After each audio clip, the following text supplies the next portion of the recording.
Hey, it's Zero. Let's talk Mage.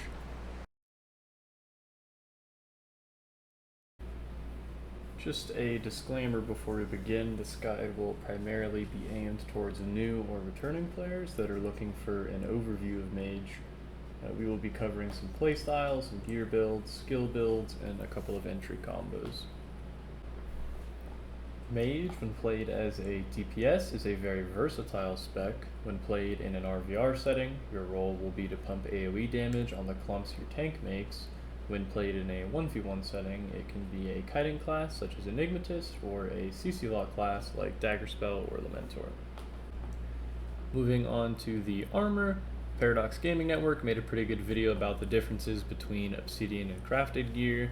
Based off of the findings from that video, I've opted to go for Obsidian gear in this build.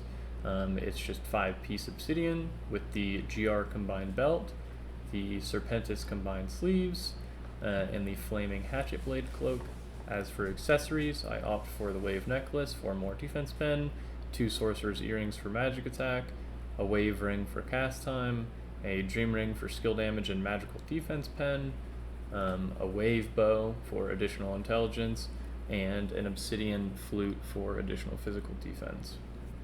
As for weapons, you realistically have 2 options. You can go for a staff.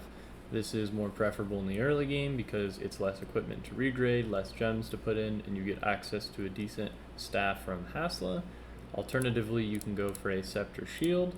This makes you a little bit tankier, and in the mid to late game you still have more than enough damage to kill. Alternatively as well, if you're in a rage raid or small scale situation where you're not being particularly focused, you can switch to a magic dagger so that you can free cast and pump out additional damage. As for the skill build, we're only going to be covering Enigmatist in this video. I have made a chart. Anything with a red X I wouldn't recommend taking with any build. Anything with a purple square is a maybe. You can take it depending on the build you're running or the matchup you're playing against. Anything with a blue square I would recommend taking with every build.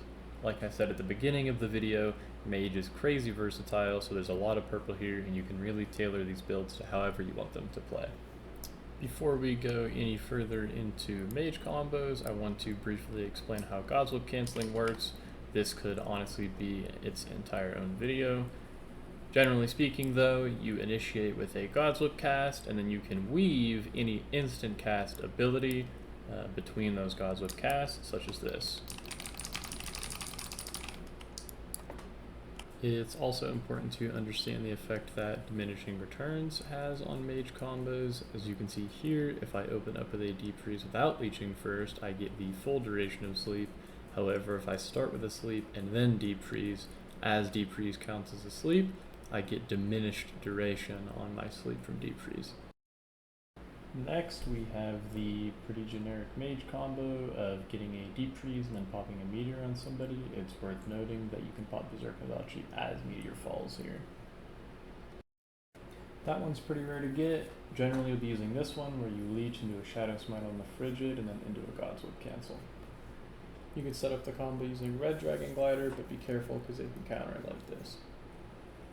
Looking into some of the counters of these combos, Courageous Action prevents sleep, so you can see here if I try and Deep Freeze this target with Courageous Action, it prevents the Deep Freeze. Whereas on the same target here also has Courageous Action popped, but rather than trying to go for a Deep Freeze, I opt for a Shadow Smite here off of the trip, and I still get a CC off. Another counter is Shrug It Off breaking the stun. Alarm Call works the same way. That's going to wrap up the rest of the Mage Guide for today. If you have any questions, feel free to message me on Discord, but besides that, have a good one.